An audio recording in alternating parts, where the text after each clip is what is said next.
positive, impactful things, especially in a region like Georgia, where we'll touch on that, where it's not even on people's radar yet. But before we jump into your cannabis exploits, I'd love for you to give our viewers a history of your profession before cannabis.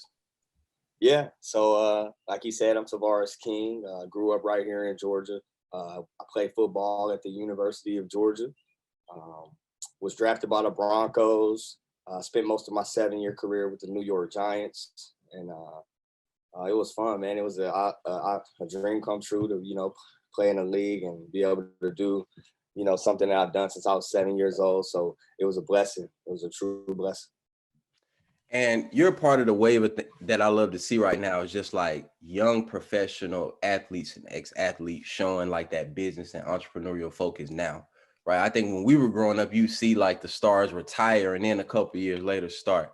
So what's changed in the NFL, like you going through that ecosystem that just kind of makes you more business focused from the beginning? Yeah, I'll be honest, man. Like my first 3 years in the league, man, I didn't do anything. Like I didn't necessarily have a plan for after football, but I think being around really good people, I had some amazing teammates, Champ Bailey, Demaryius Thomas, Peyton Manning, Noshawn Marino. I mean, the list goes on. Cam Newton. Um, Being around guys like that, you get to see and watch how they move, watch how they act as a man, as a player, and you learn and you grow. Um, but even more so now, you got things like I Am Athlete podcast where guys are talking about what you need to do with your money, how you need to set yourself up for success after football. Um, I think now more than ever, it's apparent that guys are extremely focused on their eclectic interest other than football. So it's awesome, man. It's good to see. Okay, cool. So I would love, because I know just recently the NFL relaxed their restrictions around cannabis use on players, but I'm sure you had an interest in a relationship with the plant prior to that. Like as an athlete or ex-athlete, what kind of made you want to come into the cannabis space? Bro, it's so funny. Like I never, growing up in Georgia, my parents, old school, weed bad, weed bad. So I never experienced the plant until I got into the league. A couple guys was like, "Man, you sore, banged up?" I'm like, "Yeah, I'm kind of banged up," and they were like, "Here, just take this edible." So I took the edible, and man, I hadn't looked back since. But the thing that honestly changed my perspective and made me start my business was seeing teammates, get addicted to opioids, and things like that they were giving us in the training room. Football's a game. We just do this all day long. So it's 100% injury rate. If you play, you're gonna get hurt. So I began witnessing teammates, get addicted to things. And I sat down with my wife and talked to her, and I was like, let's find an alternative, to give these guys. And sat down with after that, sat down with close friend, music producer Dallas Austin, and he was right on board with it, man. He was like, "Yeah, this is it. We need to do something." So we made Rowdy Wellness, CBD company here in Atlanta, and it's been a blessing to a lot of people. We work with the Shepherd Center, which is the spinal center here in Atlanta. We work with Reed Cliff School of Autism, kids and parents.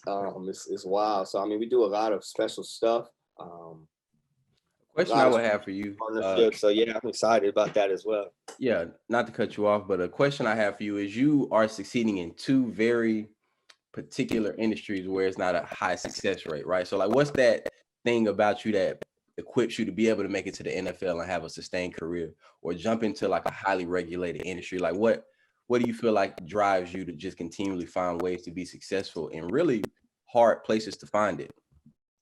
Man, I'm eager to learn. One, I'm always eager to learn, and I think that's something that carries over from the football field to the business world. I always say this: the game and life are so synonymous because you're going to face adversity on the field. You're going to face adversity in life. Our company, Rowdy, I mean, we experienced roadblocks.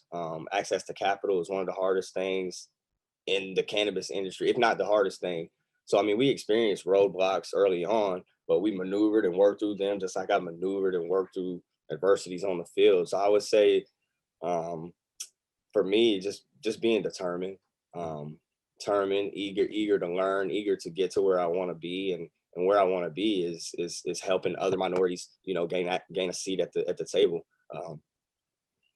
Yeah, very much agreed, man. And I would love for you to kind of speak on how Rowdy Wellness came together and, just what you guys are working on in Georgia. Because I think a lot of our viewers don't know what's happening in Georgia and Alabama and Mississippi. So if you can kind of give an overview of just what you guys are working on with Rowdy Wellness in Georgia.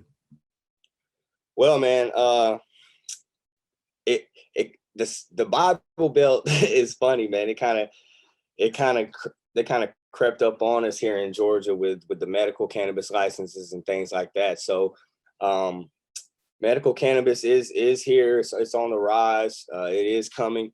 There's 6 licenses being given out in Georgia. We've been fortunate enough to partner with one of those applicants, Endoflor, whose CEO is from Curaleaf, which is one of the biggest medical marijuana cultivators in America. So we're excited to be partnering with them. But for Rowdy, man, we're big on education. We're big on wellness, hence the name Rowdy Wellness, because that's what matters. That's what matters. We're big on changing the stigma of the plant.